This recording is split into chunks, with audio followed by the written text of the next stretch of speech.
Bom, bom dia. Ontem eu fiz duas lives, uma bem-sucedida e outra que por algum motivo brecou o som, né? E então peço desculpas. Mas uma questão que para mim é fundamental, que algumas pessoas assistiram, é lógico, e eu compartilhei depois no Facebook e tal. E aí eu percebi que teve gente que percebeu algumas coisas em algumas falas minhas. E uma dessas coisas foi que eu falei sobre a humanidade, né? Eu disse a humanidade, né, do jeito que está aí. E depois, então foi questionado assim, o que eu estava querendo falar com a tal da humanidade. E hoje eu lembrei que eu li um livro do Ailton Krenak, né, que são Ideias para Adiar o Fim do Mundo. Não sei se vocês já ouviram falar, é um livro que eu recomendo. Então, tem uma parte que ele fala, ele foi lá fazer palestra em Portugal. O Ailton Krenak, para quem não conhece, né, é uma liderança indígena de muito tempo.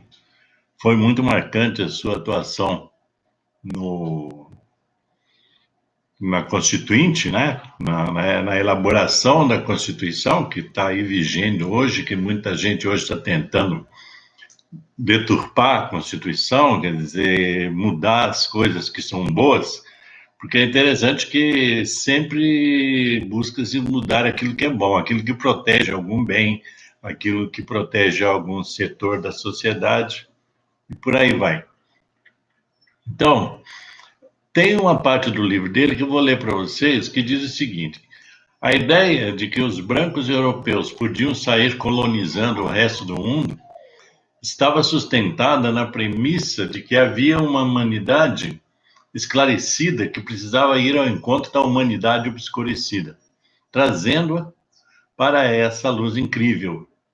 Esse chamado para o seio da civilização sempre foi justificado pela noção que existe em um jeito de estar aqui na Terra, uma certa verdade, uma concepção de verdade, que guiou muitas das escolhas feitas em diferentes períodos da história. Então é isso. Essa é uma parte, logicamente, não vou ler o livro para vocês.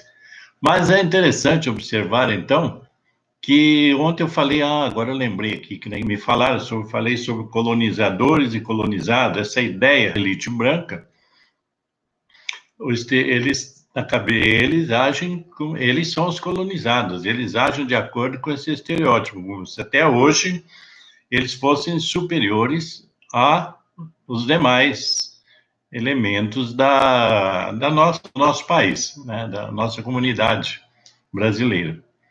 Então, essa ideia vem de longe.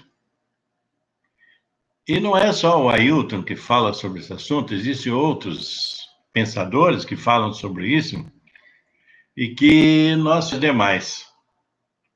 Então, é essa humanidade que comanda, que seria, né, a presunção é que essa humanidade é que deve conduzir o mundo, não a humanidade subalterna, obscurecida, como disse o Ailton.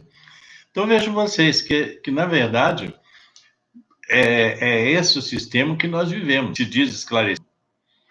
Então, essa humanidade, ela é tipo assim, existe uma humanidade de primeira classe, são os donos do capital, dos meios de produção, e existe uma humanidade de segunda classe e talvez de terceira classe, de quarta classe, né? Você sabe que os índios já foram tratados como se fossem animais. Os negros já foram tratados como se fossem animais. Quer dizer, eram sub-raças, né? Dizia-se que eram sub-raças. Então, a maior raça é a raça branca. Há um desconhecimento da própria história, porque a raça branca, ela nem nasceu branca, né? Se você for pegar pelo lado aí antropológico, né? Você vai saber que a humanidade, na verdade, ela teve assim o seu início, né, na região da África. Então, os povos lá não eram brancos. Depois eles foram miscigenando e foram, digamos assim, bloqueando. Inclusive, existiam os povos, povo negro, depois o povo hindu, que já eram mais claros, e por aí vai. Isso aí se pode pesquisar para entender essa história. Mas porque a questão que eu me remeto, é que nós aceitamos essa ideia de que existe os superiores e os inferiores, e os meios inferiores. Então é isso. Quando você vê, por exemplo, hoje, que propagação das ideias fascistas, autoridade primeira, essa humanidade branca que detém o poder, que detém o dinheiro, que detém a vida das pessoas. Então essa é a questão que está colocada. E nós todos, não precisamos só de origem. Eu tenho uma parte minha é de origem italiana, outra parte é de origem negra. Então, eu já nasci dessa miscigenação, já venho dessa miscigenação. E assim como muitas outras tantas pessoas que vêm dessas miscigenações, mas nem por isso você deve se sentir iguais e desiguais. Eu fazia uma pergunta no subtítulo do livro: iguais e desiguais até quando? Por quê? Porque sempre tem aqueles que se acham mais iguais. E esses que se acham mais iguais, eles repelem aqueles que eles colocam, uma vez, a questão do racismo. Né? O racismo. E o Brasil, a gente viveu muito tempo, alguns ainda vivem iludidos por isso, que, tipo assim, no Brasil não existe racismo. O Brasil é uma democracia racial. Então, são várias rótulos, frases de efeito que as próprias elites criam isso. Os intelectuais que pertencem a essa elite ou que são aliados a essa elite, eles criam essas coisas. Né? O Brasil é uma democracia racial. No Brasil não há racismo. Né? O Brasil é um país igualitário. O brasileiro é um sujeito cordato, bonzinho, etc. Então, tudo isso as pessoas absorvem. Pessoas absorvem. E aí nós vai viver essa ilusão. Por quê? Porque, na verdade, no Brasil, o racismo existe. Sempre existiu e existe. Nós ficamos tentando tapar o sol com a peneira. O que é uma coisa assim bem idiota, né? Essa coisa de tapar o sol com a peneira é uma coisa burra. Mas nós fazemos isso. Inclusive, o próprio negro, às vezes, faz isso, né? Quando ele se omite na questão do racismo, como ele acata o racismo do jeito que é feito, e aí vai vivendo. Só que alguma hora, em algum momento, a verdade aparece. Então, a verdade verdadeira é essa. Você vai ver todos os tipos de racismo possíveis. Eu fui criado no sul do país. Minha história é outro dia eu conto para vocês. Eu nasci no Espírito Santo, mas eu fui parar lá com 1 ano de idade, eu fui parar no Paraná, né? Então, eu fui criado no Paraná, em Curitiba. Fui criado aí é um modo de falar, né? Porque na verdade uma parte lá eu que me criei, porque não por fatores de histórias. Então, o sul, o sul era extremamente racista. Extremamente racista. Sul, Rio Grande do Sul, Paraná, Santa Catarina, da cultura e da educação. Eu posso dizer que em alguns momentos eu também fui racista. por ignorância. E eu achava que o negro era um ser inferior. Ele não tinha nada a ver com a gente, tipo assim, com a gente que era branco, né? Ficava 10 anos interno em abrigos de menores no Paraná. Tive em 3 abrigos de menores nesse período de 8 a 18 anos, praticamente. Praticamente, né? E, então eu convivi com aquela gurizada, posso te falar assim, aquela molecada. Eu convivi assim nesse período, pode-se dizer assim que o quê? Se for somar todo mundo, eu convivi com as 500, 600 crianças nesse período de abrigo para abrigo. E o racismo estava instalado. E era coisas assim, para desqualificar, né? Você não via o cara assim que era apelidado de o branquelo, né? Não, né? Arrumasse um bicho branco para representar o branco, não. De adolescente, a gente convivia com isso, e eu não tinha como assim você. Só que naturalmente a gente ia convivendo com as pessoas e você vai fazendo amizades com as pessoas e vai conversando com elas e vai se interagindo e vai vendo que elas são pessoas igual a gente. Aí é que tá, né? A gente vai descobrir nessa parte aí da infância e adolescência, pré-adolescência. Eu, no meu caso, eu fui descobrindo que as pessoas eram todas iguais, na prática. Porque tinha o branco, tinha o negro, tinha o moreno, tinha o indígena, né?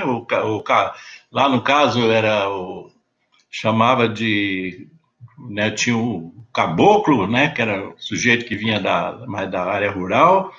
Tinha também, né? Aquele pessoal descendente de índios, né? Também. Então a gente convivia numa miscelânea de tipos de pessoas. E ali a gente, nesse período, a gente convivia. Lógico que tinha algum tipo de racismo, tinha. Mas nem era tanto. O racismo maior tomavam conta da gente, como diz o outro, né? Esse que é o racismo mais forte. Eram, às vezes, de professores, que a gente ia, né? A gente ia a algum... a gente ia à escola, então era assim, a gente tinha toda essa coisa, né? Assim, então, os adultos, o racismo era mais os adultos, porque das crianças, digamos assim, dos guris, né? Uma turma.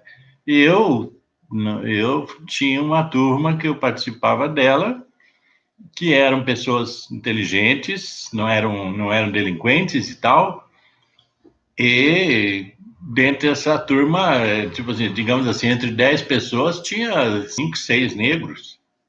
E nós convivíamos assim de boa, como digamos assim hoje, né?